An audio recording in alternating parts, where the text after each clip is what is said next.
Fleming's classic story, You Only Live Twice, and it takes us back to the beginning when James Bond's wife was murdered. He's gutted and is drafting his resignation, but M wants to give him one last chance to prove himself.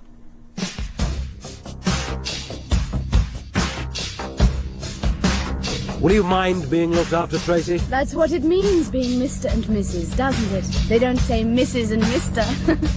But you need looking after too, James. Let's just look after each other.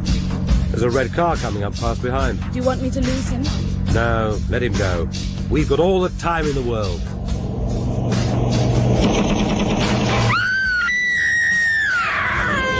Tracy! Tracy! You Only Live Twice, by Ian Fleming. Dramatised for radio by Michael Bakewell, with Michael Jayston as James Bond and Clive Merrison as Tanaka. It's 007. He's going slowly to pieces. He's drinking too much and losing a lot of money at one of these new gambling clubs. He's on the verge of becoming a pretty serious security risk. What do you expect? Confirmed womanizer suddenly falls in love, partly, I suspect, because the woman was a bird with a wing down and needed his help. So he marries her, and within a few hours she's shot dead by some master criminal in a mad act of vengeance. What did you say his name was? Blofeld. Ernst Stavro Blofeld. When Bond came to see me, he told me he wasn't interested in anything anymore, not his job, not even his life. He blames himself for her death. Neither you nor I have ever had to carry a burden like that. At least I haven't. Nor I. Well, not like that, anyway. So we don't know how we'd react under it. Have you tried him on any really tough assignments in the last few months? 2. He bungled them both. On one, he nearly got himself killed. And on the other, he made a mistake that nearly killed everybody else. He never made mistakes before. Now, suddenly, he's become accident-prone. Why did you ask to see me? To confirm my own worst fears. He'll have to go. Honourable discharge. Well, isn't that a bit harsh? I've got no room in my section for a lame brain, whatever his past record. Or whatever excuses you psychologists can find for him. Pension, of course. Try to find him a job. One of the top security organisations might take him on. You'll be losing one of your best men. Used to be. Isn't any longer. I still can't help feeling that if he were placed in a really desperate situation, he might get himself back on the rails. Give him one more chance. If it'll help, I'll take the responsibility. What sort of chance? I don't know much about your line of business, but haven't you got something really sticky, some apparently hopeless assignment you can give him, but something that's desperately important at the same time, something that really matters to his country? Can't you dream up a mission that would put to the test everything that's in him?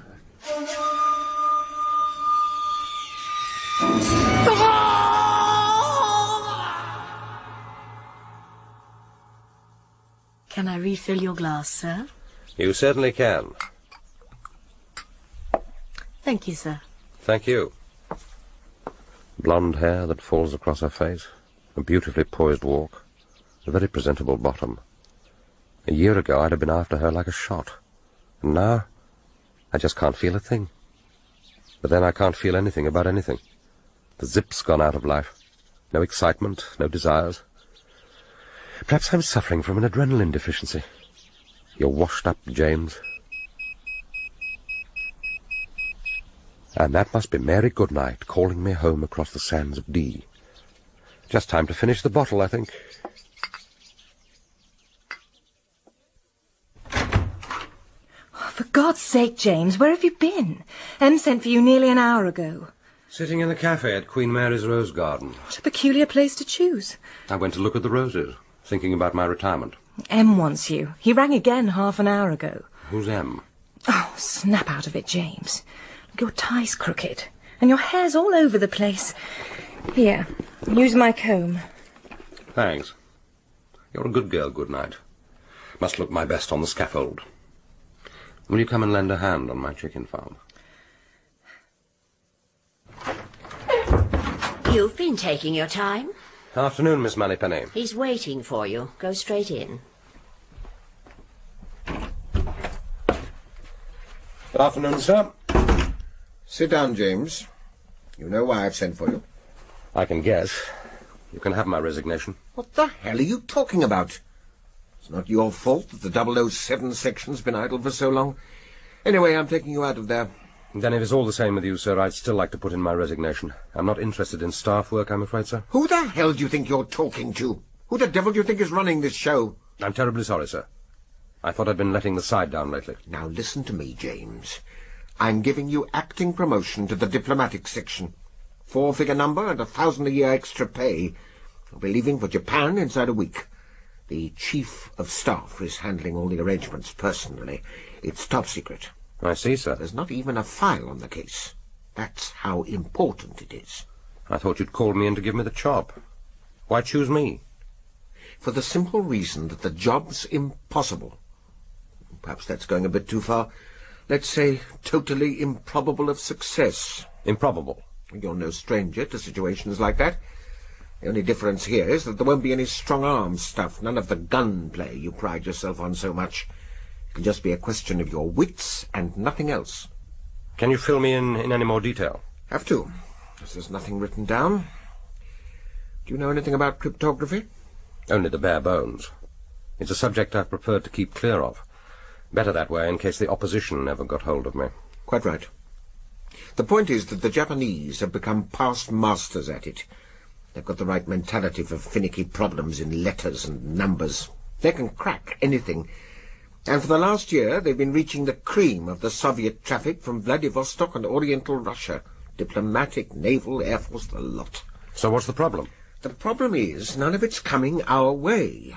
It's all going straight to the CIA. And they're not passing it on to us? Not where the Pacific is concerned.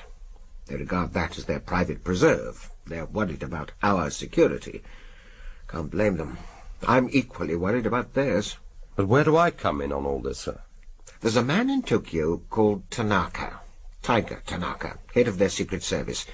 I can't remember what they call it, some unpronounceable Japanese rubbish. He's quite a man. First, at Oxford, a formidable mind, and a highly trained war machine to the bargain. He's the chap who has control of the stuff we want. You've got to go out there and get it off him. But how on earth am I going to do that? That's your problem. So you do see why you're unlikely to succeed.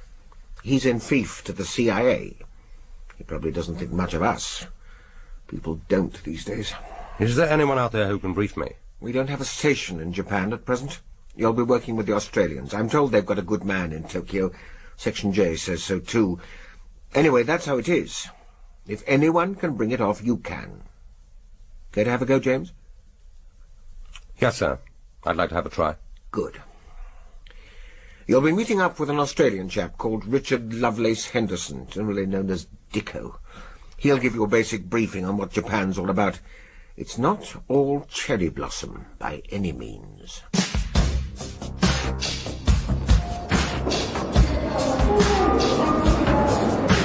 Hello, sir. Welcome to Tokyo. Are you for the International Laundry Convention? No. Sorry you've been troubled. Have a nice day. Excuse me, sir. Are you here for the food processing? No. Excuse me, are you Mr. Fleming? No, I'm not. Oh, pardon me, I'm sure. I'm looking for a Mr. Fleming. God, what a place. Why do they have to make such a bloody noise about everything? If this is the mysterious East, give me Socky All Street on a wet Saturday.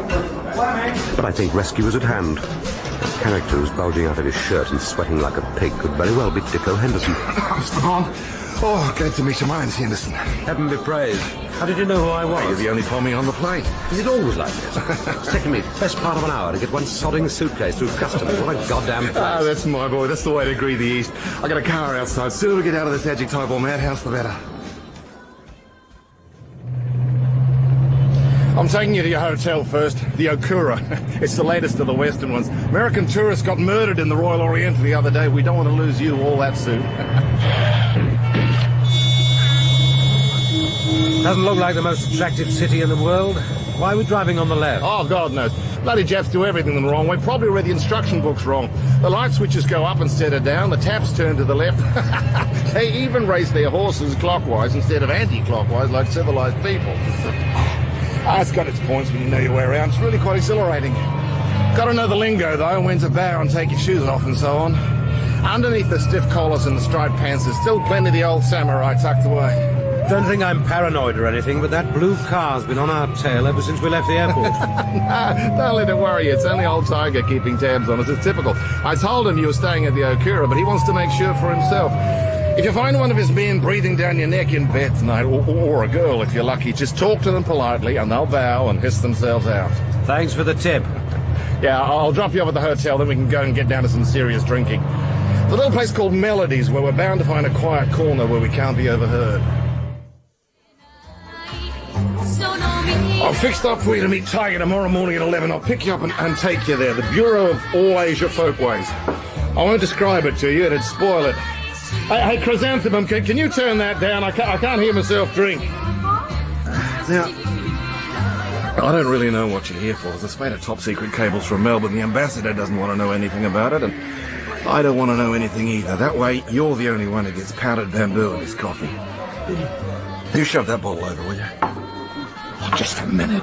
What the damnation's this? The bastard! The bloody bastard! Take it easy, Dikko. What's bitten you? You stupid pommy idiot! We've been mic'd. The bloody Tanaka's mic'd us. Here, under the table. See that little wire down the leg? And you see that wingy over at the bar? That's one of Tiger's men. He dresses them all like little CIA gentlemen. Damn good mind to go over and call the bastard. Well, if we're being mic'd, all this'll make sweet listening for Tanaka tomorrow. Oh, what the hell? The old bastard knows what I think of him. It's really you he wants to size up, and I don't mind if he hears me saying so. Do you hear that, Tiger? Bludger!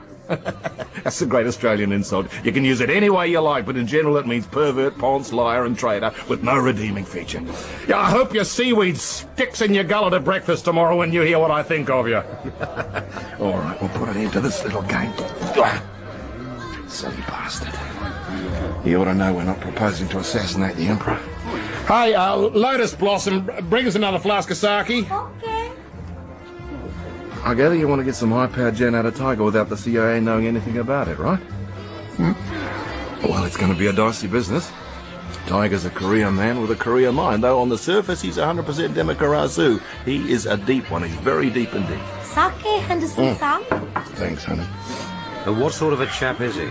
Is he your enemy or your friend? Oh, both. More of a friend, probably. At least I guess so. I amuse him. His CIA pals don't. He looses up with me. We share in the delights of samsara, that's wine and women. Great man for the little ladies. I managed to keep him out of 2 marriages. That's the trouble with Tiger. He always wants to marry them. He's paying alimony to 3 already, so he has acquired an on with regard to me as an obligation. Almost as important in the Japanese way of life as face. When you have an on, you're not happy till you've discharged it. And if a man makes you a present of a salmon, you mustn't repay him with a shrimp. Got to be an equally large salmon, larger if possible. Well, Tiger's on toward me is very powerful one, very difficult to discharge. He's paying off a slice of it by accepting your presence here and giving you an interview so soon after your arrival. Could have taken you weeks. Is it my imagination, or are these bottles getting smaller? It's all in the mind, Dikko. What you got to get into your head is that the Japanese are a separate human species. They've only been operating as a civilized people in the debased way we talk about in the West for 50, at the most 100 years. Just because people play baseball and wear bowler hats doesn't mean they're, quote, civilized, unquote. And just to show you I'm getting rather tight, not drunk, mind. The world is going to reap the father and mother of a whirlwind by the, quote, liberation, unquote, of the colonial peoples. Give them 1,000 years, they might make it, but give them 10, there's no chance. You're only taking away their blowpipes and giving them machine guns. Just you wait for the first one to start crying to high heaven for nuclear fission. That doesn't sound exactly democrazo, Dikko. I fornicate, as the man said, upon thy democracy. Hey, Madam Butterfly, let's have another flask of sake, and you make sure it's a full one this time. Dikko, don't you think that maybe... Listen here, you pommy poofter. Don't give me any of that liberal crap. For God's sake, Dikko, let's go and get some food. What's all this pommy poofter rubbish? I'll reserve judgment till later. We'll go and eat at a place where we can get a few serious bottles of plonk to match, and then we'll go on to the House of Total Delight, and after that, I'll give you my honest verdict, honestly come by. I wouldn't like Tiger to think I was saddling him with a poofter.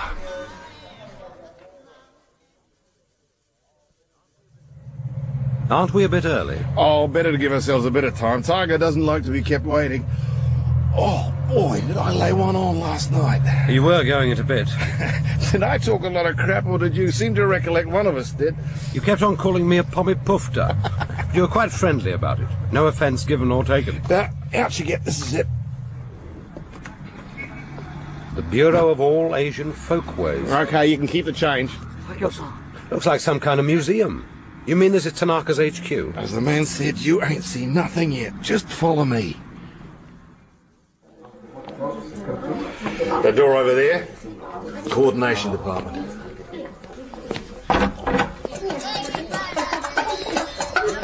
Nobody seems very concerned about us. What do they do in all these little offices?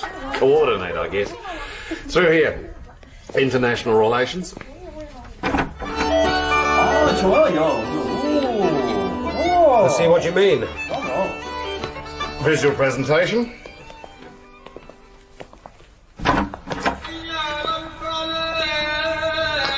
Documentation.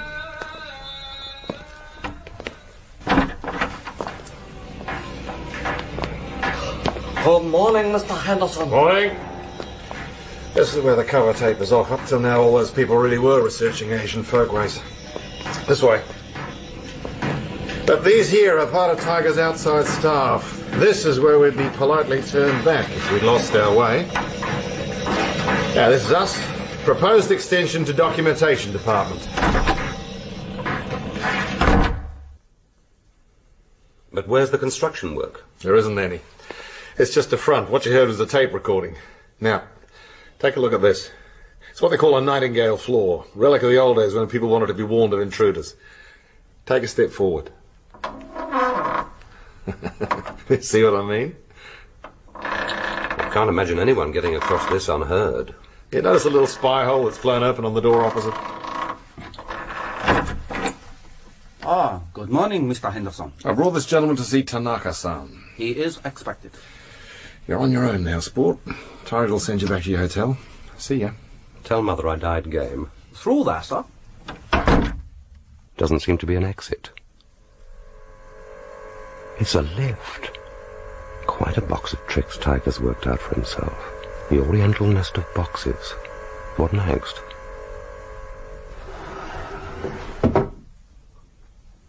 It's an underground station. Not a sign of life anywhere.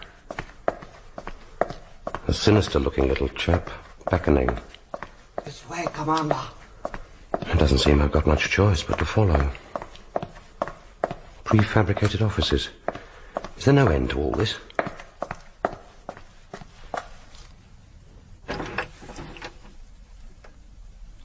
You are sent by Mr. Henderson. Please to come this way. Commander Bond. My dear Commander, good morning. It is a great pleasure to meet you. Come and sit down. Thank you. How do you like my offices? Rather different from your own chief's, no doubt. But the new underground will take another 10 years to complete, and there is little office space in Tokyo. It crossed my mind to make use of this disused station. It is quiet, it is private, and it costs us next to nothing. Down here we have to count our pennies. I suppose it is the same with you, Under 10 million a year doesn't go far when there's the whole world to cover. At least in the last 10 years you have saved money by cutting down your activities in this part of the world. Yes, we rely on the CIA to do our work here for us. They're most efficient and helpful. Are they as helpful as they were under the previous regime? Nowadays they're rather more inclined to regard the Pacific as their own back garden. From which you want to borrow the mowing machine without them knowing. The manufacturer's trademark for this particular machine is Magic 44. That is the name you have given to our cipher-breaking organization. Our code name, yes. Yes. A most valuable implement of many uses. I can understand that your country would wish to have the services of this implement. A case in point is an example of its capabilities which came into my hands this morning. May I beg you, on oath, not to reveal to anyone what you are about to read? If you insist, Mr. Tanaka. I am afraid I must, Commander. So be it. To all stations of grade 2 and above to be deciphered by addressees personally and then destroyed. Text begins. In amplification of number 1's speech to the Supreme Soviet, this confirms possession of the 200-megaton weapon and that a test firing will take place on September the 20th at high altitude in the Novaya Zemlya area. Stop. For information, the delivery of one such weapon by ICMB on London would destroy all life and property south of a line drawn between Newcastle and Carlisle. This fact will shortly be employed as the teeth in a diplomatic démarche designed to achieve the removal of all American bases in Britain itself. Stop. Surely it's a mistake to keep this material from us. We have a treaty of friendship and a trade treaty with you. Do you not regard the withholding of this vital information as a dishonorable act? Honor is a very serious word in Japan, Commander. Well, would it not be more dishonorable to break our word to our good American friends, There is, of course, in this instance, an alternative route for this information to reach your government. But you put me on my oath. Commander, I was very happy in England before the war. Your people were very good to me. I repaid them in an unworthy fashion. I played youth and the heat of a war that I thought would bring great glory to my country. I was mistaken. We were defeated. The expiation of that dishonor is a large matter, a matter for the youth of this country. But I have my own private accounts to balance. I am in great debt to your country. This morning I have betrayed a state secret to you. I fully realize the importance of this piece of paper to Britain. You remember the contents? Exactly, I think. And you are on your honor not to communicate it elsewhere? Yes. And that's all? For the time being, I need time to think things over. Honor is a pattern of behavior, Commander. The bamboo must bend to the breeze, but equally, the cedar must bend to the typhoon. The meaning of this is simply that sometimes duty is more compelling than any words. Call on me again tomorrow. Oh, but that's fantastic. You obviously hit it off with him, chap. He thinks the world of you, too. But do you think he's on the level? It seems too easy. A tiger would consider it dishonourable to lead you up the garden path and then pull the rug out from under you. Something's definitely cooking in the background. He can't be doing this simply out of a sense of honour. You don't understand the Japanese mentality. This on he's got in respect of Britain is a huge factor in your favour. If you get any more gifts like the last one, you'll be piling up a great heap of on in respect of Tiger. And if it comes to striking a bargain, I hope you've got a pretty massive present up your sleeve so that the on both sides is more or less equally balanced. None of this salmon and shrimp business. Have got? Can do? I'm not so sure. I have given you a new name. Commander James Bond is perhaps a little too formal, I shall call you Bondo-san. Is that acceptable? Perfectly. And what do I call you? You call me Tiger. And may I ask how you acquired that name? I was born in the year of the tiger. Oh, and do you happen to know what year I was born in? Yes, I do, Bondo-san. You were born in the year of the rat. As a fair trader, has your country got to offer in exchange for the full use of magic fofo? We have a most important intelligence network in China known as the Macau Blue Route. The fruits of this source would be placed entirely at your disposal. I'm very much afraid that I have bad news for you, Bondo-san. Blue Route has been penetrated by my organization almost since its inception. What other goods had you in mind for exchange? We have many other commodities. But, my dear Tiger, would it not be a good idea, once your mind is made up, for you to pay a visit to London and inspect the shelves for yourself? I'm sure my chief would be honoured to receive you. You do not possess full powers of negotiation? No, that would be impossible. Our security is such that even I have not full knowledge of all our merchandise. I'm only in a position to pass on to my chief the substance of what you say, or to render any other personal services you might ask of me. Personal services? That is a possibility. I must get to know you, Bondo-san. Permit me to invite you to a geisha party at the House of Grey Pearl tomorrow evening. Oh, boy, you're really into it now. It's a great honour. A party in a geisha house? And it'll cost Tiger a small fortune. You better put a good face on the whole thing. This could be the breakthrough you've been waiting for. But he knows already that I've nothing to offer him. Well, then it's even more important that you keep your hand up. But what's so special about a party in a geisha house? Well, the Orientals see it as a kind of art form, like the tea ceremony or flower arrangement. For a foreigner, it's more like trying to entertain a lot of unknown children to a nursery tea with a very strict governess looking on. And what do the girls actually do? Well, the high-class ones can sing and paint and tell humorous stories and compose elaborate verses. And the ones who aren't high-class? I mean, do they actually... With a bit of luck. Tiger will probably arrange a pillow geisha for you. But you'll have to sit through a lot of chatter and play games before you get around to the real thing. Games? What sort of games? Word games, music games, games of skill like scissor, cut, paper. Oh, scissors, cut, paper, paper, wrap, stone, stone, blunt, scissors. That's it. You make a kind of hammer gesture with your closed fist twice and then show your hand on the third strike. That's right, and don't forget, the Japanese take their games very seriously indeed.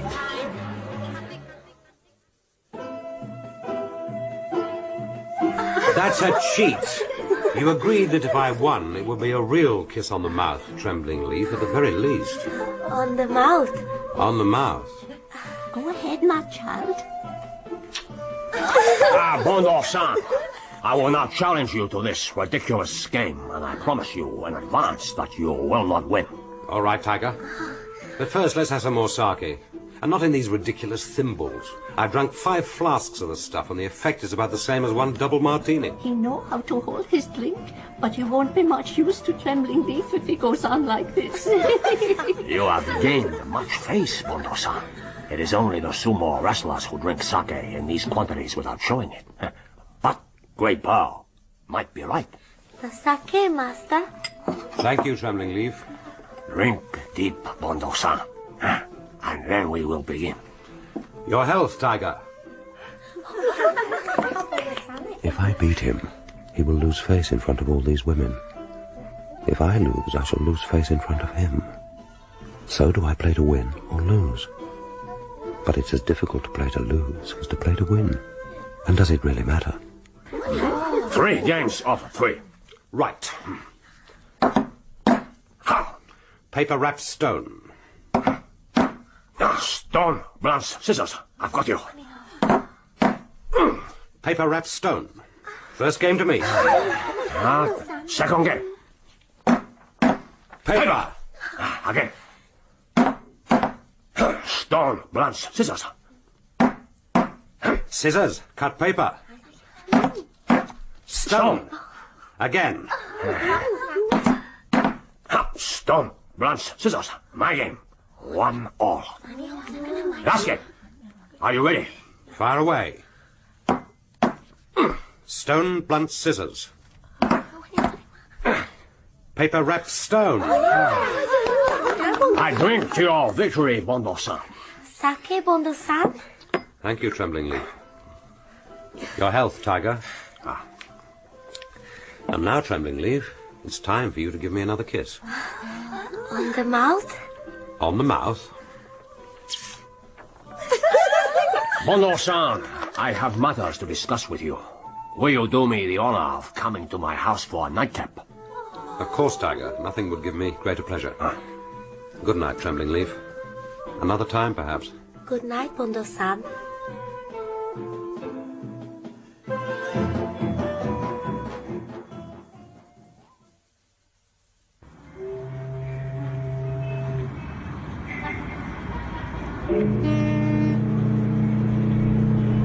Not too noisy for you, I hope.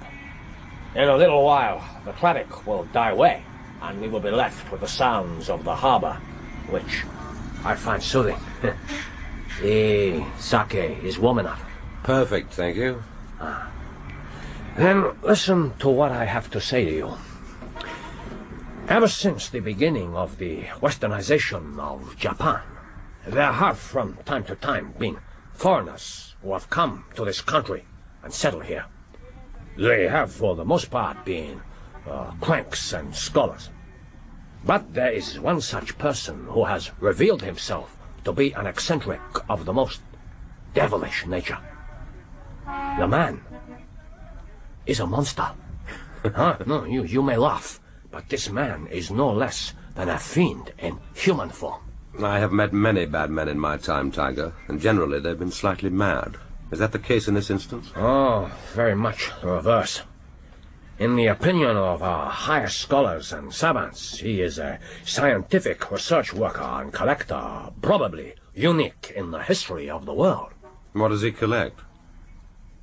He collects death. A collector of death?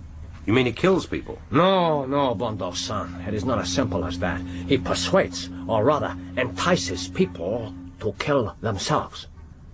I had better begin at the beginning.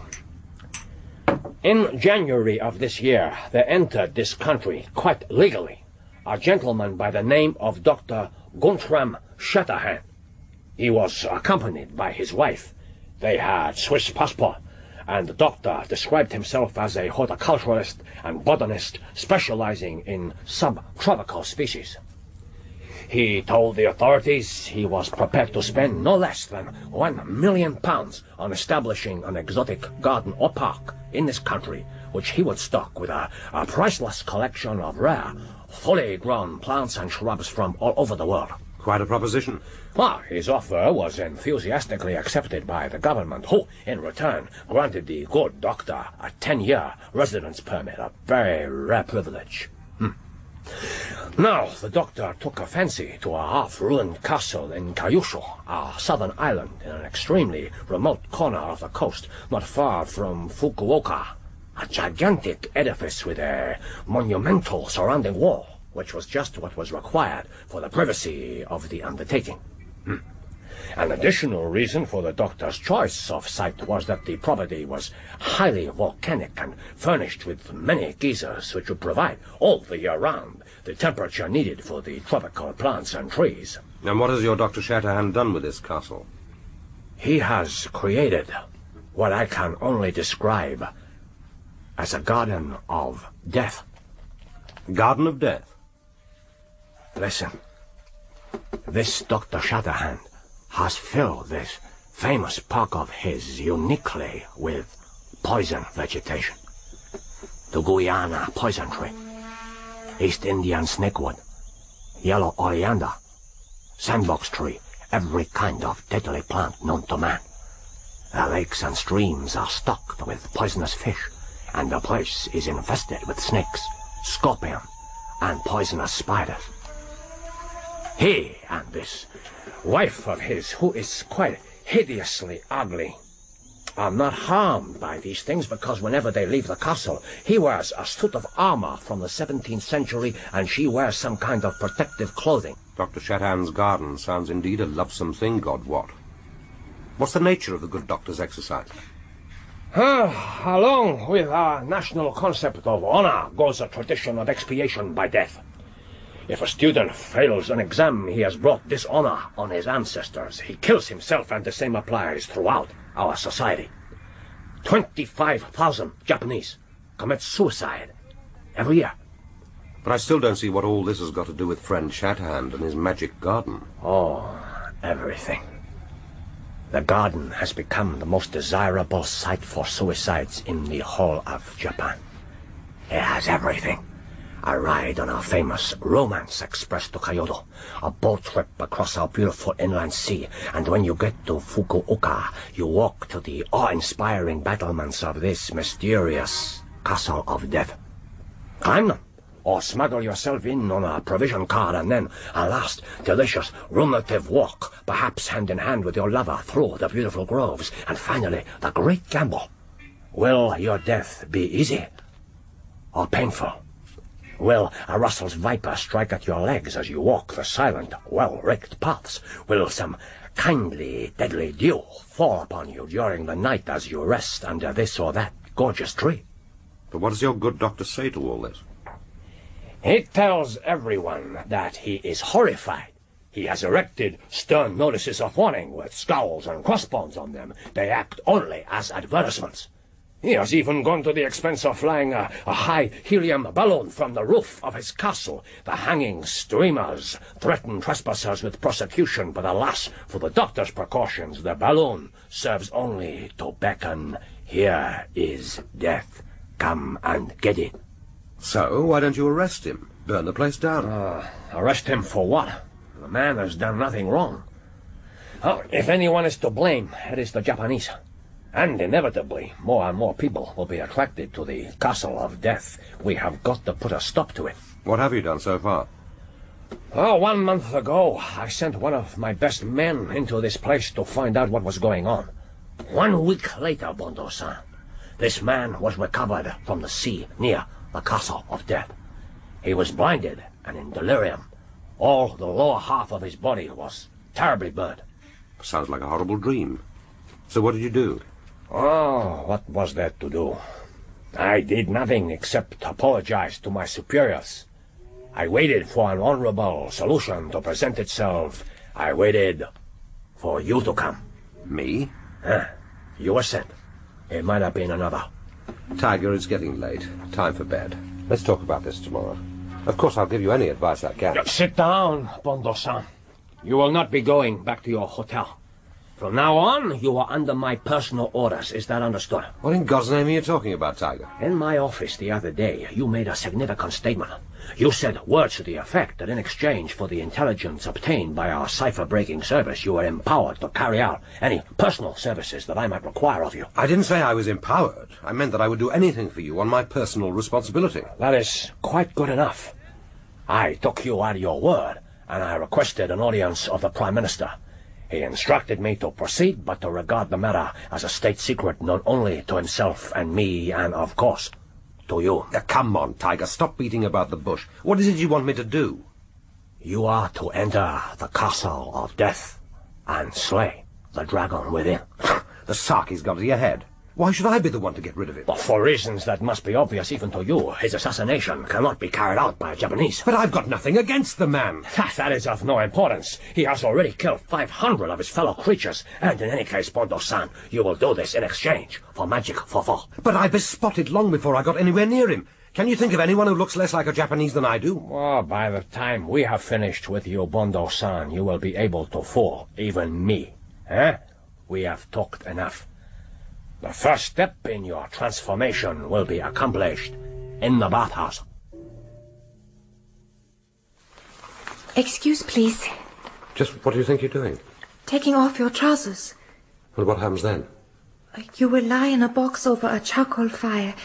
Then I shall clean your body very carefully. Then I shall administer a black dye to your hair and give you a haircut in the Japanese style. And after that? I shall give you a massage. And I shall apply a dark dye all over your body. And after that? You will sleep, and I shall wake you with breakfast. Ham and eggs. Then I shall dress you as a Japanese gentleman. Not bad. Not bad at all. She has done her work well. Your eyebrows are quite convincing. I don't care for the trousers much. They're a little loose in the fork, but the behinds of my countrymen are inclined to hang low. So, what's the next step? We will take the express to Kamagori on the south coast and the evening hydrofoil across Ise Bay to the fishing port of Toba. There we will spend the night. Aren't we taking our time, rather? It will be a slow journey to Fukuoka, because I want to educate you in Japanese customs so that you will make as few mistakes as possible when the time comes. The train leaves at midday.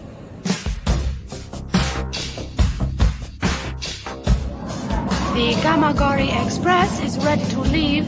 Please close all doors and stand clear, please. Lesson number 1, Bondo-san. Never make way for women. Trample them underfoot if necessary. Women have no priority in this country. Yes, master. And do not make Western-style jokes when you are my pupil. Now, let us go and get something to eat and drink in the buffet car.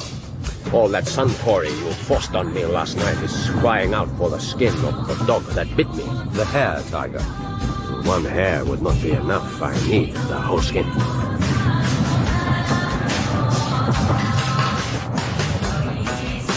Somebody snitched my wallet. Must have been in the buffet car. That's not possible. Possible or not, it's gone. There was a thick-set guy in a black leather hat. I'm sure he jostled me. That is most unusual in Japan. But it would be a mistake to call the conductor. We do not wish to draw attention to ourselves. I regret the incident, Bondo-san. I hope you will forget it. Of course, there's nothing. I shall make up for your loss by standing you a magnificent meal when we get to Kamagori. That man in the buffet car. I'm sure I saw him again in the crowd as we got off the train. What of it? Everyone has to get off at Kamagori. Forget about him. I have ordered the speciality of this place. Lobster. Sounds great. It is not the custom of this country to consume sake in a single gulp. But the grossness of your drinking habits will fit in very well with your future identity. What am I supposed to be? A coal miner from Fukuoka. There are many tall men in that profession. Your hands are not rough enough, but we will say that you pushed a truck underground. You were too stupid to yield a pick. You are deaf and dumb. You will carry this card with you always. Zumbo de Oshi. Deaf and dumb. And here is our lobster. Looks delicious. But it's raw. Of course. It will be a test of your dexterity with the chopsticks. Good God, Tiger, the damn thing's alive! Now keep your voice down. Really, Bondo-san, you are a great disappointment to me. This is a very great Japanese delicacy. Eat it up without being squeamish. Forgive me. It simply crossed my mind that honourable Japanese lobster might not like being eaten alive. Thank you for correcting the unworthy thought. You will soon become accustomed to the Japanese way of life. It's their way of death that's got me a little bit puzzled. Would you be so kind as to pass the seaweed? We are going to take a look at the Central Mountaineering School. It is one of the secret training establishments of my service. It doesn't sound very secret. Oh, it is just a name. It's an old fortified castle where my agents are trained in one of the most dreaded arts in Japan. Ninjutsu, the art of stealth or invisibility. You will see men walk across the surface of water, walk up walls and across ceilings, and many other tricks besides. I think you may learn something from this place. I'm sure I shall. I have never approved of agents carrying guns and other obvious weapons. My men are expected to be able to kill without them. All they may carry is a staff and a length of thin chain which can easily be explained away if they are caught. You understand? Tiger, we've been following this road for at least 10 minutes, and all that time there's been a motorcyclist on our tail. Have you noticed? Oh, he is perhaps a speed cop. If he is anyone else, he has chosen a bad time and place. When we reach the castle, I will send a detachment of my men out in search of him. They will certainly track him down.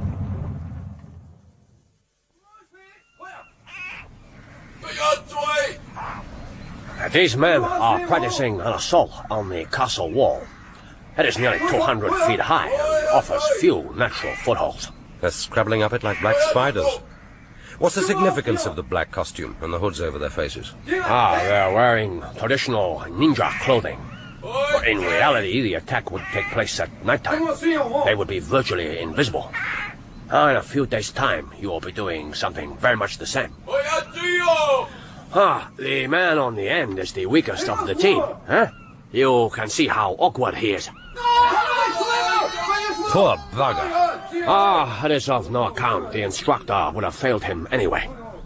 Now, let us go down into the courtyard. Once the men have scaled the wall, they will use bujutsu on the defenders. Fighting with the stave.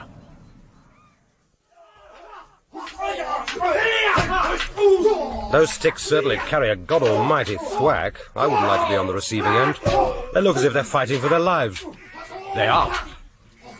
Observe carefully, Bondo-san. You may have to depend on bujutsu for your life.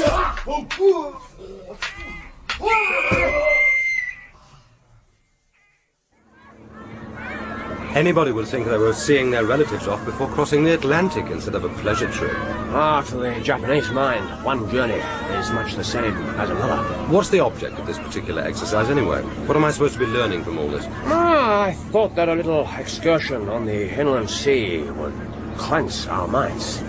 But since you are clearly in a learning mood, we will go down to our cabin, drink a little sake, and I shall do what I can to correct your boorish ignorance of Japanese culture.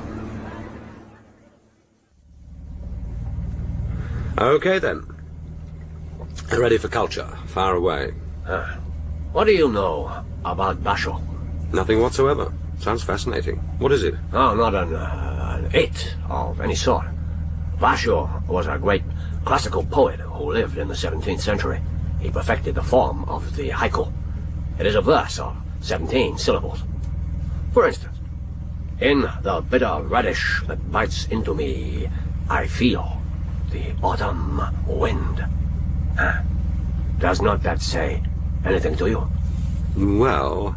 Oh, this. In the fisherman's hut, mingle with dried shrimp. Crickets are chirping. I can't quite get the hang of that one. Do you not catch the still life quality of these verses? The flash of insight into nature? Now, do me a favor, Bondo-san. Make a haiku for me yourself. I'm sure you could get the hang of it. After all, you must have had some education. Mostly in Latin and Greek. But give me time to think about it. And pour me another glass of sake. It might give me inspiration.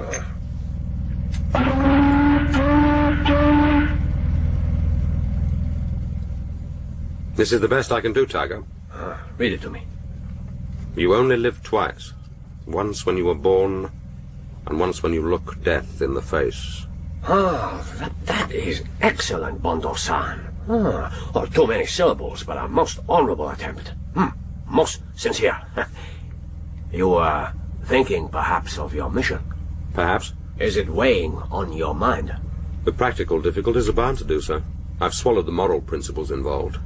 Things being as they are, I have to accept that the end justifies the means, even killing in cold blood. Then you are not concerned for your own safety? Not particularly. I've had worse jobs to do. You do not appear to value your life as highly as most Westerners. Is there a reason for that? Not that I can think of. But no more of your Japanese brainwashing. Pass me the sake, and tell me what happens next. Tomorrow you are to leave the nest. But first we shall drive out to Fukuoka to talk to the chief of police. What kind of man is he? Who? Your chief of police at Fukuoka. Conscientious, unimaginative, and he has absolutely no sense of humor, so don't try any of your silly jokes. Tiger, I don't want you to think I'm paranoid, but that motorcyclist is back on our tail again. And I could swear we were being shadowed on the boat yesterday. Do me a favor and check him out. Toga, we're being tailed. Let him pass us. He could easily pull away from us on that bike. Let's take a look at him. Give him a touch of the siren. He's slowing down. Look out, Tiger, he's got a gun. The man's got a gun. Get him! Smart work. You train your men to jump out of moving cars. Pity he had to kill him. He had no choice. Let's take a look at him.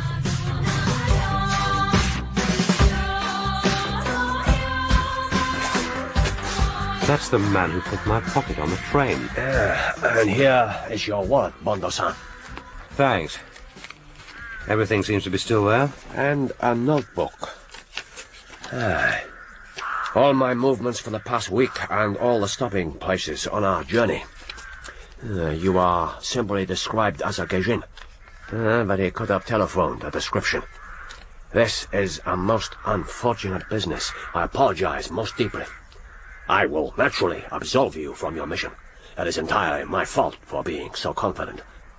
But at least you have seen an example of the measures Dr. Shadahan takes for his protection. This is either a great madman or a great criminal. Looks like it. I'm really quite keen to have a sight of the fellow, and don't worry about the mission. This was probably just the jolt I needed to get the wind under my tail. Quite impressive, Superintendent. You built up a thoroughly comprehensive aerial photo of the whole promontory. Even Dr. Shadahan can't prevent us flying aircraft over his territory. That is the castle there. The most direct approach to it is on the landward side, as you can see. But it would be impossible to come that way unobserved. And on the seaward side? How high are the cliffs? About 200 feet. And the whole line of the cliffs is encased in stone, making it part of the castle wall. What are those? gun ports. And watchtowers at regular intervals. What's the drop down from the walls into the park? About 10 feet.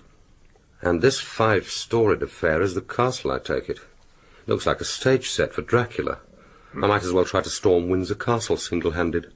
How am I supposed to get into the place? Are you a good swimmer? I can swim well enough. And you could easily scale the cliff wall. But how do I get to the base of it? Where do I start from? There's an Arma Island only half a mile out to sea. It is called Kuro. What's an Arma Island? There are about 50 of them around the coast of Japan. The Ama are a tribe whose girls dive for a wabi shell. Clam. They are great delicacy. The girl dive naked. Some of them are very beautiful, but they keep themselves very much to themselves, and visitors are discouraged. It all sounds quite intriguing. But if they're that cagey about visitors... The superintendent is distantly related to a family on Kuro, a most interesting family. They have a daughter. Her name is Kissy Suzuki. Kissy? She was quite a celebrity. When she was 17, she was asked to go out to Hollywood. They wanted a Japanese diving girl of great beauty. She made the film, but she hated Hollywood. She could have made a fortune, but she chose to return to this obscure island. The press called her the Japanese Gabo. Now she is 23, and everyone has forgotten about her. I have arranged for you to stay with the family. The Shinto priest who rules the island will see that you are accepted by the community.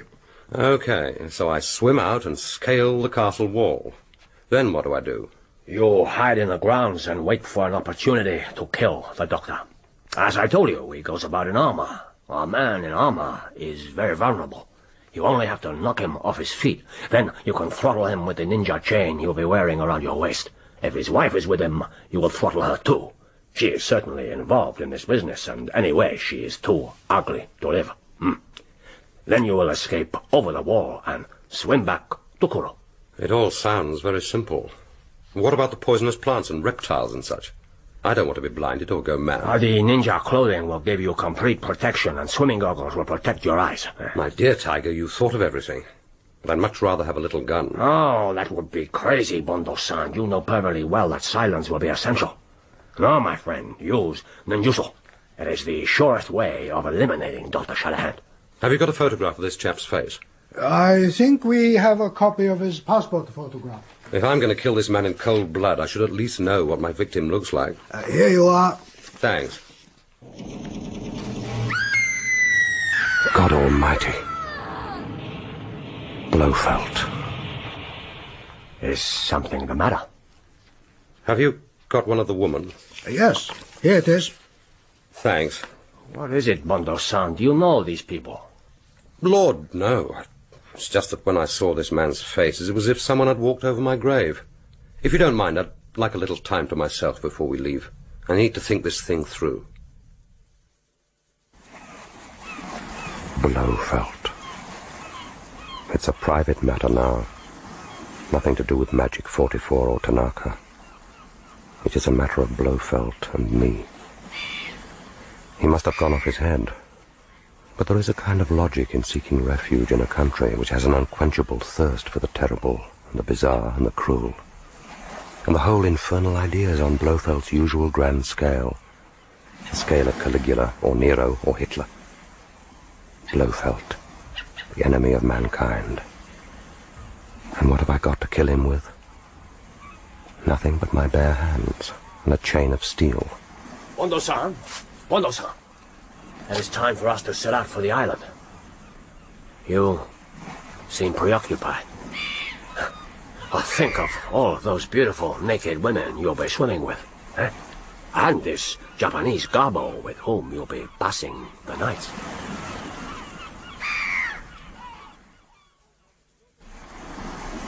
I have spoken to the priest. There will be no difficulty. The village elders will be told that you are a famous Gaijin anthropologist who has come to study the Ama way of life. You are requested to behave in a sincere manner. Which means you are not to go to bed with the girls. Your name will be Taro Todoroki. Taro means first son, and Todoroki thunder. The priest is not interested in your real name. And now it is time to go down to the jetty. The boats will be coming in. Everyone goes to meet them and wrap the girls in hot blankets. It is quite a ritual.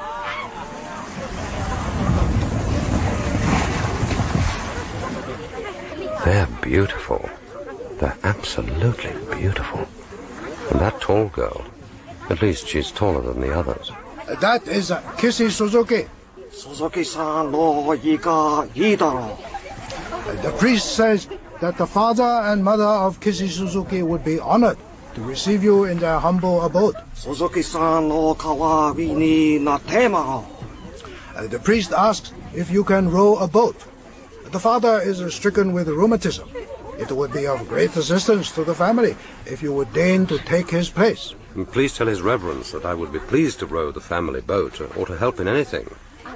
And now you must meet the family. Remember that you must not bow too low. They are only women.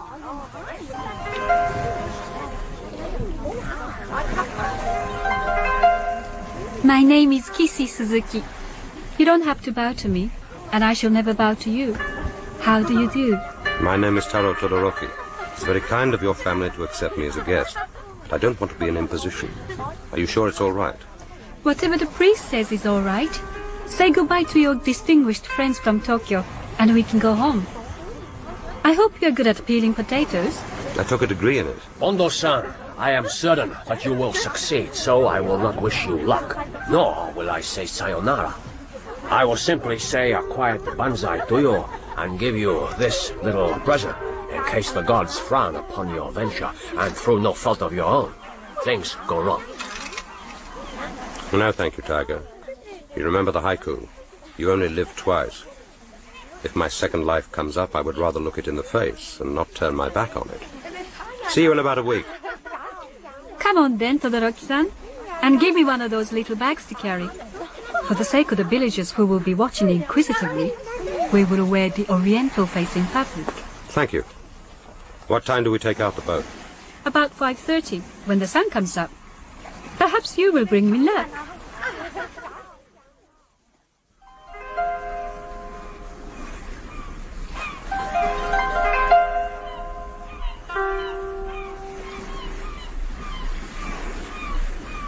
Good morning, Kissy. A beautiful day for fishing. You have slept well? Like the dead. What's that extraordinary thing you're wearing? This is ceremonial dress for diving, in the presence of important strangers. The priest instructed me to wear it in your company. As a mark of respect, of course. I don't believe a word of it, Kissy. The truth of the matter is that you consider that your nakedness might arouse dishonorable thoughts in my impious Western mind. That is a most unworthy suspicion. However, I accept the delicacy of your respect of my susceptibilities. And now, let's get going. We'll beat the Awabi record today. How many should we aim at? 50 would be good. 100 would be wonderful. But above all, you must row well and not let me down.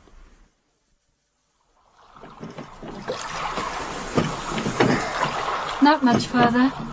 That's just as well. We shall have the place to ourselves. The seaweed is thick on the rocks down there, and that is what the avi feed on. It is deep, about 40 feet, but I can stay down for almost a minute, long enough to pick up 2 or 3 avi, if I can find them. Now we are there. Stop rowing. The rope goes around my waist. Now keep it taut. And you feel me tug? Pull me up quickly. Right. Pass me the goggles. No!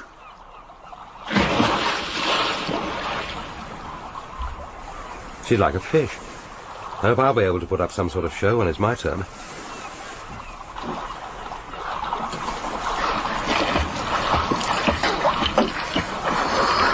True. Great fat ones. There are lots of them down there.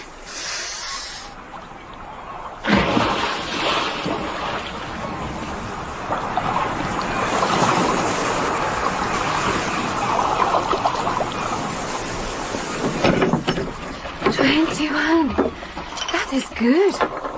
I shall rest now. Shall I try? No, we will have lunch first. There's a bowl in the box over there. What is it? Rice and seaweed.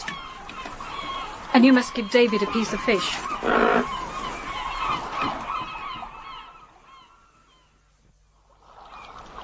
Kissy, do you know anything about the castle on the headland? We never talk of it. It is almost a forbidden subject on Kuro. It is as if hell had suddenly opened its mouth half a mile away across the sea. We believe the devil himself has come to live over there. The elders say that he is the incarnation of all the evil in the West. Do they now? And there is already a legend that has grown up on the island. It is that our Jizo guardian will send a man from across the sea to slay this king of death, as we call him. Who are these guardians? On the other side of the island, on the foreshore, there are 5 statues. They are rather frightening to see. They have rough bodies of stone and round stones for heads. They were put there centuries ago by our ancestors.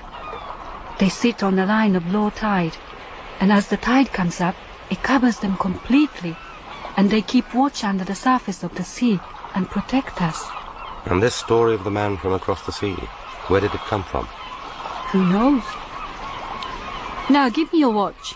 It is time for you to see for yourself what it is like diving for awabi. Oh, I feel as if I'd been beaten with a wooden truncheon. I ache everywhere it's possible to ache. We caught 65 awabi. That is very good. Little thanks to me. Too much sake and too many cigarettes. You caught 10. That is very good for a beginner. Ah! What's the matter? A cramp. A cramp in my stomach. Oh, quickly, take off your shorts. What? And lie face down on the ground. What are you going to do? I'm going to walk over your back. Lie still. Ah! Does that help? Are the cramps going? Yes, I think so. Good. When I have finished, I shall give you a hot bath, and then you will have a very early night. Oh.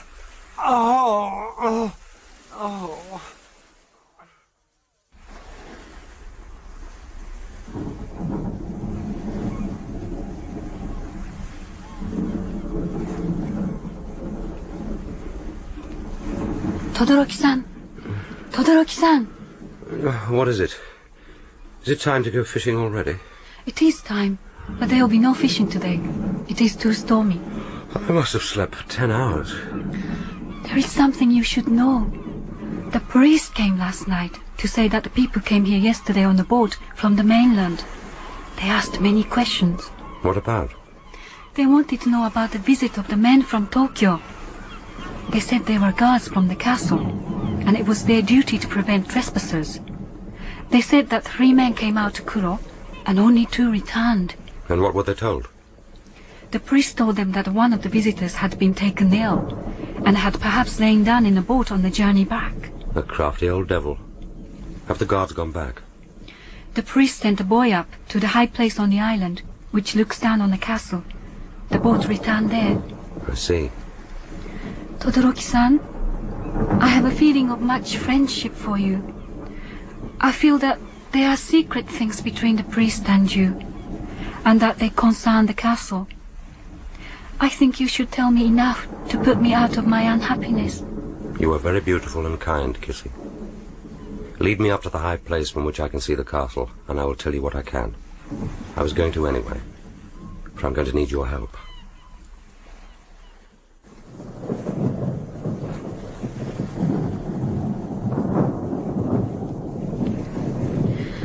What an evil place. I have never been here before. The people of the island have no wish to see what happens in the castle. They are frightened. I don't blame them. The castle looks like something out of a nightmare. And the garden. And what are those strange pits where the steam is rising? Those must be the fumaroles. What are they? Holes where sulphur bubbles up out of the earth. The smell is foul, even from here.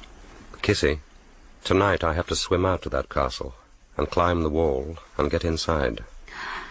You are the man from across the sea who has come to destroy the dragon from the west. Yes, Kissy, I am. But why have you been chosen? Why should it not be a Japanese? Because it is better that this man is killed by someone from the west. It will cause less trouble for the state if the whole matter is presented as being trouble between foreigners. And after, will you come back and be my boatman again? For a time. And then I must go back to England. No, I believe that you will stay for a long time on Kuro. Why do you believe that? Because I prayed for it at the shrine, and I have never asked for such a big thing before. I'm sure it will be granted. I shall be swimming with you tonight. No, Kissy. It's too dangerous. You will need a company in the dark, and I know the currents. You will not get there without me. Now it is time for us to see the guardians. The tide is running out, and they will want to inspect you.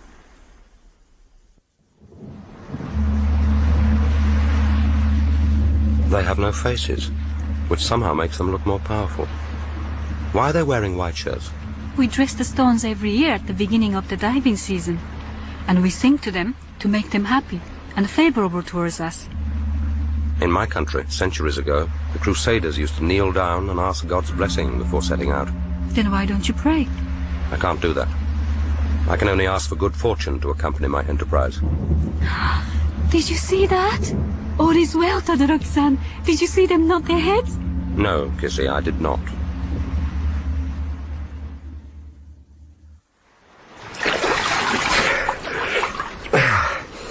This is close enough to the foot of the castle wall. I'm going to hide the flippers in this crack just above the high water mark. And now I must start my climb. But would you be seen by the guards? You'll imagine that the guards patrol the grounds at night. They need to give the suicides free entry. And now, you must leave me, Kissy. Look for me in a day or two. I shall look for you every day, Todoroki-san. Goodbye. And now for the dragon's castle. It doesn't look much of a climb, and the cracks between the stone blocks should give me enough grip.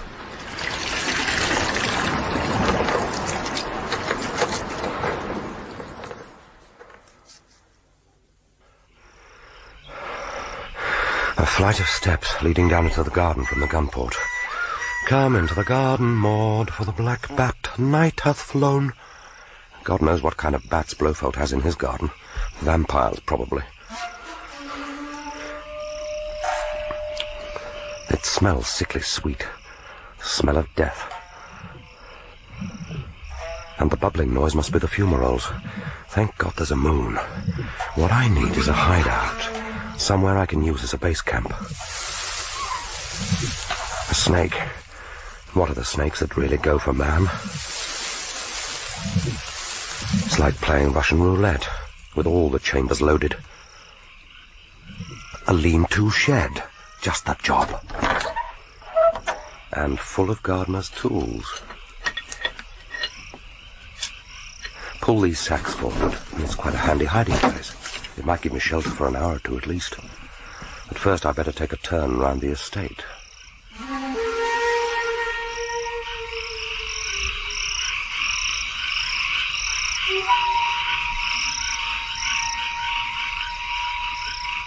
The castle, where the dragon sleeps in his lair. How the hell am I supposed to get into that? Walk up to the front door and ring the bell? But aren't castles supposed to have another way in?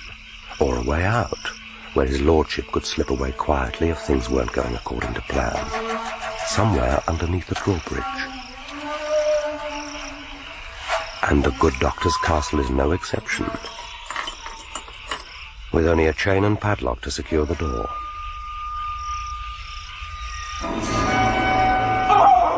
What the hell's that? It's over by the lake. God almighty. His head's swollen up like a pumpkin, poisoned by one of Blofeld's pretty shrubs. He's making for the lake. God, no. Piranha fish. Hundreds of them. The doctor's banquet of death. Why don't the Japanese Air Force come and bomb this place into eternity? Set the whole place ablaze with napalm. Why do I have to do the job with my own bare hands? Don't you want to kill him? Don't you want to avenge Tracy? Snap out of it. Get back to the hut and wait until dawn.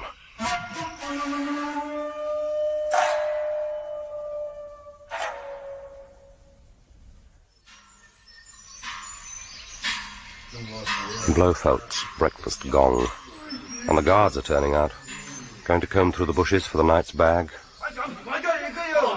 They're certainly getting worked up about something. They've rooted out some poor wretch who's had second thoughts about killing himself. They're going to throw the poor devil in the lake.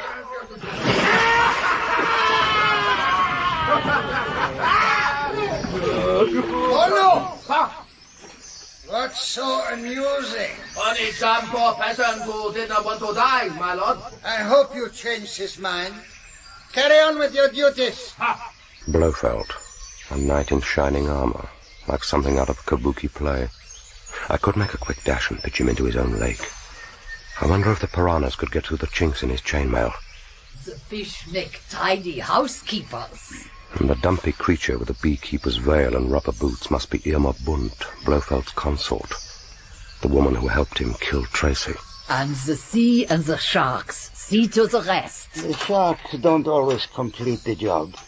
That spy we put through the Christian room was almost intact when they found his body down the coast. Oh? The lake would have been a better place for him. We don't want that policeman from Fukuoka coming here too often. Colonel tells me there are already mutterings in the papers about a public inquiry into our activities here. And what shall we do then, lieber Ernst? We shall obtain massive compensation and move on. The same pattern can be repeated in other countries. Everywhere there are people who want to kill themselves. But the figures would be much smaller. It is the concept that matters, lieber Irma. It is very difficult to invent something that is entirely new in the history of the world. And I have done. That is true. You have built a shrine to death forevermore. It is as if one of the great fairy tales come to life. A sort of Disneyland of death. What? On an altogether grander, more poetic scale, of course. One day I shall write the whole story down. And then perhaps the world will acknowledge the type of man who has been living amongst them. A man not only unhonored and unsung, but a man who they hunt down and wish to shoot like a dog. A man who has to use all his wiles just to stay alive. He's mad. Stark staring mad. If I had not covered my tracks so well, there'd be spies on their way here even now to hand us over for official murder under their stupid laws. Or to kill us out of hand. I'll kill you in your sleep if I have to. That hut there. The door is open. God almighty. I have told the men 1,000 times to keep such places locked. It is a perfect refuge for a spy or a fugitive. I will make sure. Take care, Ernst. Nothing is a match for a samurai sword.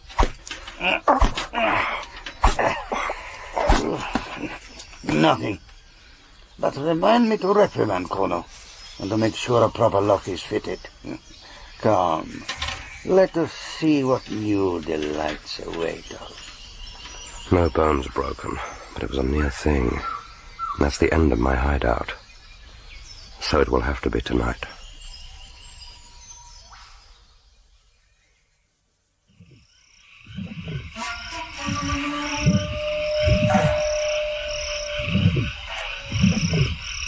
Nine o'clock. The only sign of life in the castle seems to be on the 3rd floor. So that's where I've got to make for. And there must be the warning helium balloon tethered to the balustrade with a streamer carrying the skull and crossbones. A warning to keep out, or an invitation to come in. Let's hope I can crack that padlock.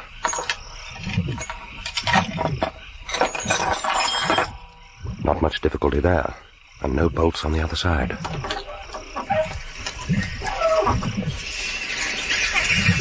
Won't you walk into my parlour, said the spider to the fly. I seem to be in some kind of cellar. Bats, but no other sign of life. And a great stone staircase going straight up into the castle.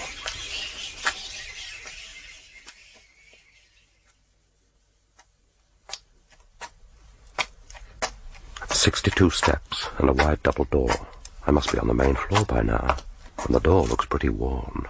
No light on the other side. A quick twist with the jemmy, and that room across the hall with the light shining through must be the dragon's lair. The Ride of the Valkyries. Thank you, Blofeld. Even if there's a nightingale floor between me and you, no one will hear with all that racket going on.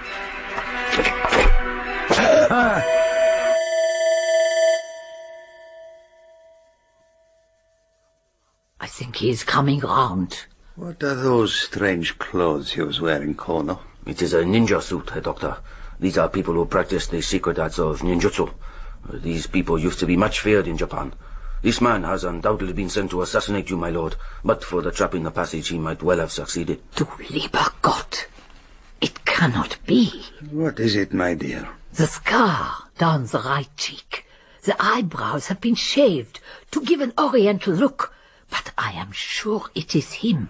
What do you mean? This is the English agent, James Bond. The man whose wife you killed. I swear it. You have got to believe me. I certainly see a resemblance, but how has he got here? How has he found me? Who sent him? The Japanese Secret Service. I cannot believe it. If that was so, they would have come with warrants to arrest me. We must proceed with great circumspection and extract the whole truth from this man. Yeah.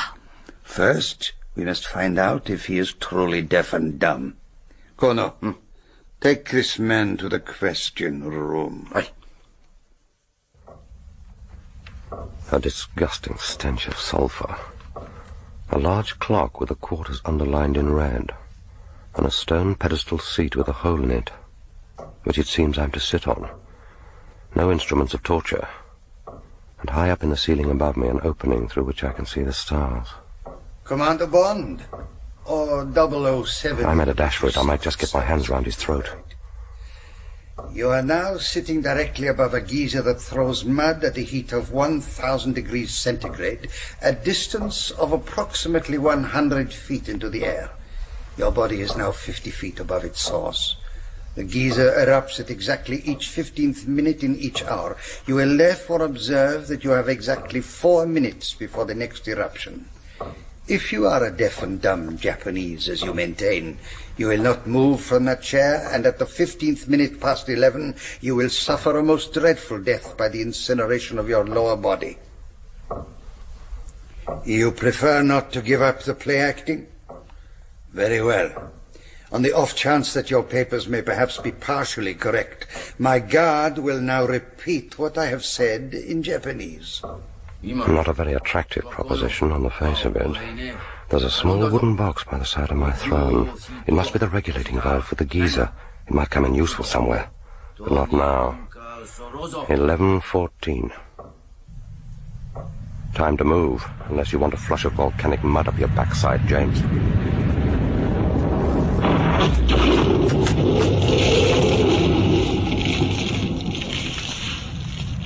Very sensible, Commander Bond. Well, Blofeld, you mad bastard. Your effects man certainly knows his stuff.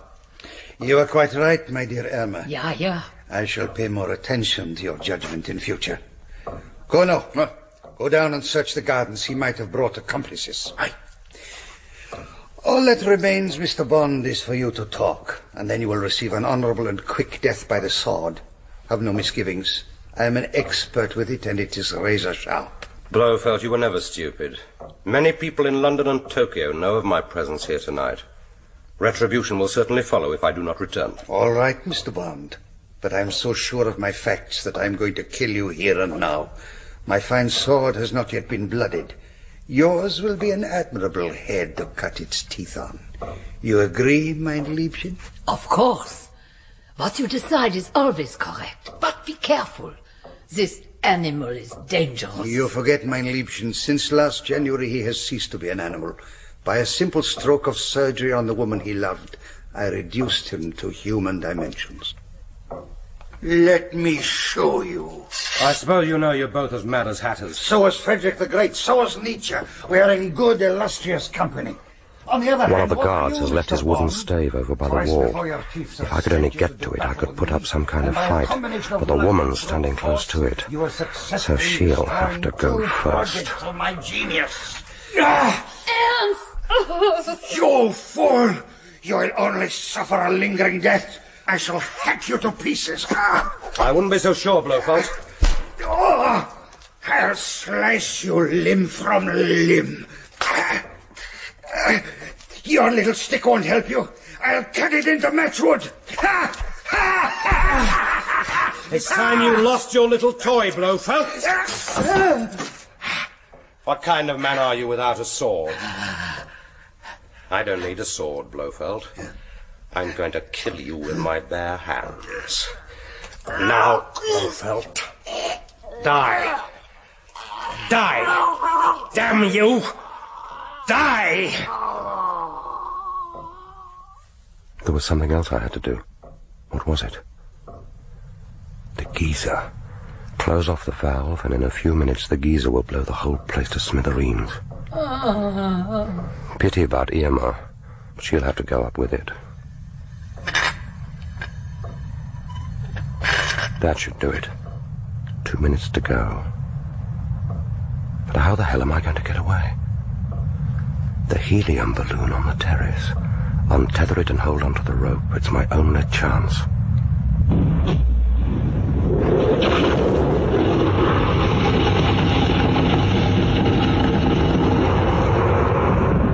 You only live twice.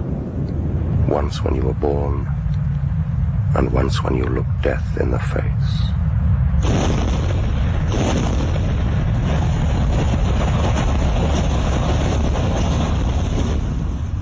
As readers of the Times will have learned from earlier reports, a senior officer of the Ministry of Defence, Commander James Bond, CMG, RNVR, is missing, believed killed, while on an official mission to Japan. It grieves me to report that hopes of his survival must now be abandoned. It therefore falls to my lot to give some account of this officer and of his outstanding service to his country. James Bond was born of a Scottish father, Andrew Bond of Glencoe, and a Swiss mother, Monique Delacroix, from the canton de Vaud, his father being a foreign... Can't you remember anything? You do not remember who you are or where you come from? Nothing. Nothing. Except a man's face. I think he was dead. I think he was a bad man. What is your name? My name is Kissy Suzuki, and you are my lover. We live on this island and go fishing together. You have a terrible wound on the side of your head. You must have fallen while you were climbing the cliffs after seagulls' eggs. The nature of Commander Bond's duties with the Ministry, which were, incidentally, recognized by the appointment of the CMG in 1954, must remain secret. But his colleagues at the Ministry... I love him, Kanui-san. He remembers nothing of the past. Nothing at all of his former life. I told him he came here from another island years ago. I wish to keep him and care for him and marry him. That will not be possible, my daughter. In due course he will recover and go off across the world to where he came from. And there will be official inquiries about him from Fukuoka, and even from Tokyo. But you could instruct the elders to say nothing. If the day comes when he wishes to leave, I will not hinder him. But in the meantime, should Nakuro honor the hero who was brought to us by the gods? James Bond was briefly married in 1962 to Teresa, only daughter of Marc-Ange Draco of Marseille. The marriage ended in tragic circumstances. He is fully restored to health, but I cannot get him to respond to me.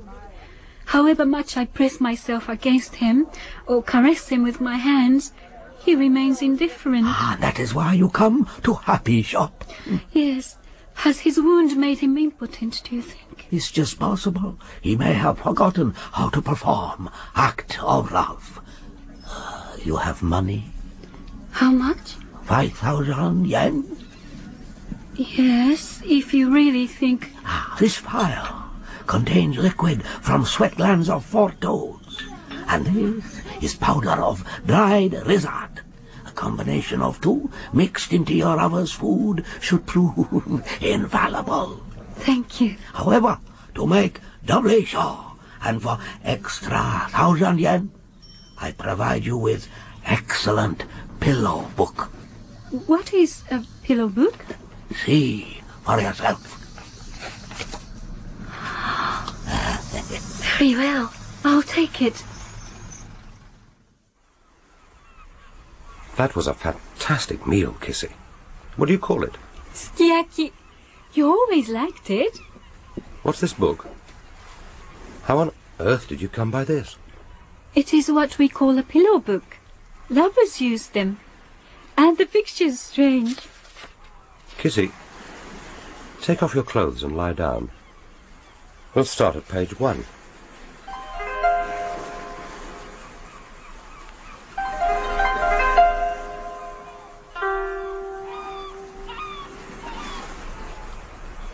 Vladivostok. What did you say? Vladivostok. I found the name on one of the pieces of paper in the privy.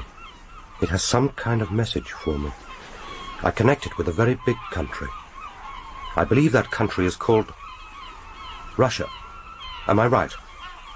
Yes, Taro-san.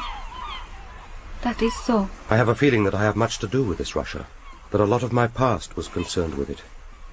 I must go to this place, Vladivostok, and perhaps it will awaken memories of my life before I came here. Will you help me, Kissy? Yes, I will help you, Taro-san. But you must take care, for the Russians are not friendly people. Surely they would not harm a fisherman from Kuro. Soon I must go there. But let us go down to the boat and find David. It is a wonderful day for fishing. Vladivostok.